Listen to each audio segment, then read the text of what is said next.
Hemen salam dostlar, canınız sağmayın. Bugün yine 2 tane maşinimiz Ford Explorer yılı 2021 motoru 2-3'lük turbina motor. Bakarsam $20.000 dostlar. Admin vardır. Admin onu yazıp geçeceğiniz özünüz. Ben yanlış açacağınız var bilyen. Siz kendiniz yazıp geçin. Şu bağ karoçi adminimiz iyi kredi meselesi %70'ini geçseniz odan bağdır dostlar. Kalanım cangda dostlar kuruluşlarımız Ford Explorer'imiz yılı 2021'de dostlar yine. Şimdi beylek maşinimiz dostlar Toyota Corolla. Ken adam şunu daha şöyle ken deyip yazacağınız doğru. Bunun X'leyesi yoktur. L'ye kendir daha şozda. Yanlış mı? X, L'ye komplektasyası daha şozda yoktur. İyi bolsa da ben görürüm o entek. Birçe şunu gör yani. Gözüme görün yani şun. Ve şunun için hem görünsün deyip açık takıp yönü yok. Kendi yazacaksın şunda olsa X, L'yedir. Toyota Corolla'mız motoru 1.8'lik bakarsam $15.000'dır. Bunun krediydi bağ %70'ni geçseniz kalandan kuruluşta böyle yandır. İyi adminen bağdır. Admin bilen yanlış açacağım bağdır şu.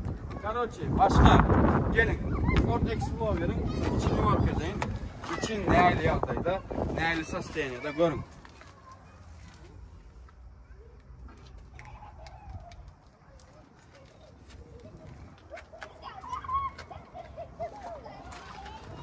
Gördüğümüz içini görüyorsunuz. Şimdi arkadan hem var arkadanızda yine dizeynileri. Katığı uyağdaydı dostlar. Nu şu vaat moyka etmeli. Nu aşağı zaten maşin mazardan gelip şuna dur bul. Gelin şimdi Corolla'nı görkezeyin. Corolla'nın içi XLY'dir. Ayda yine var. Yine.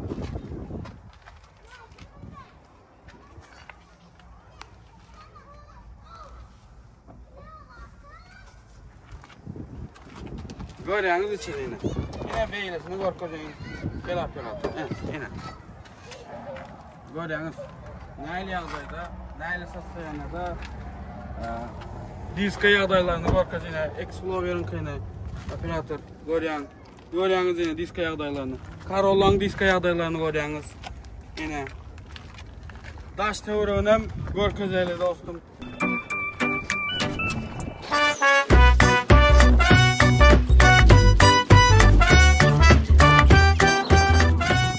Gördüğünüz yine daşta öğrendim dostlar. Ne mi diye? Kalınlam. Aşağıda numarları koyup geçecek dostlar. Numarları koyup geçecek. Zaten edecek. Özünüz arkayın canlaşacağınız, düşüneceğiniz admin yanlış açtı. Şunu gürleşeceğiniz, ondan krediydi, başkasını, hemmesini gürleşeceğiniz dostlar. Ne mi diye başka de ne mi maşini isteseniz arkayın yazabilirsiniz. Canınız sağ olsun ve kanalımıza abone olmanı, like basmanı, komentarda admin yanlış sözünü yazıp geçmeli. Onun arkayını yazıp geçin. Canınız sağ olsun elmede ama bizim bilen kalın ve kameranı alır.